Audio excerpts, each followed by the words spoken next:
پیدائش کی کتاب میں باب نمبر 2 اور 4 کے درمیان کیا واقع ہوا؟ دراصل آسمان کے نیچے زمین پر کچھ دردناک رونما ہوا۔ دوسرے باب تک ہمیں کامل دنیا نظر آتی ہے، لیکن چوتھے باب میں ہمیں قتل، حسد، چوری، حرام کاری، بت پرستی، جھوٹ اور بغض نظر آتا ہے۔ خدا نے ایک سادہ اور مختصر سا حکم دیا تھا کہ تم نیک و بد کی پہچان والے درخت میں سے مت کھانا، اور اگر انہوں نے ایسا کیا تو وہ مر جائیں گے، روح، جسم اور جان خدا سے الگ ہو جائیں گے۔ سانپ نے براہ راست حملہ نہ کیا، بلکہ اس نے پہلے شک پیدا کیا۔ اس نے خدا کی بھلائی اور پیار پر شک کرنے کے لیے ہوا سے سوال پوچھا، کیا واقعی خدا نے یہ کہا ہے؟ سانپ نے ہوا کے ذہن میں شک پیدا کرتے ہوئے کہا کہ تم ہرگز نہ مرو گے۔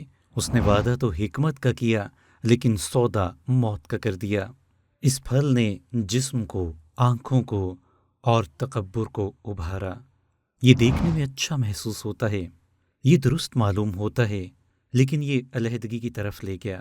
ان کی آنکھیں تو کھل گئیں، لیکن دل بند ہو گئے۔ اس کے باوجود بھی خدا نے ان کو پکارا، تم کہاں ہو؟ ان کو سزا دینے کے لیے نہیں، بلکہ ان کو واپس آنے کی دعوت دینے کے لیے۔ پیدائش کی کتاب کا مزید تفصیل کے ساتھ مطالعہ کرنے کے لیے آپ ہماری ویب سائٹ ttb.bible وزٹ کیجیے یا mobile app through the Bible download کیجیے۔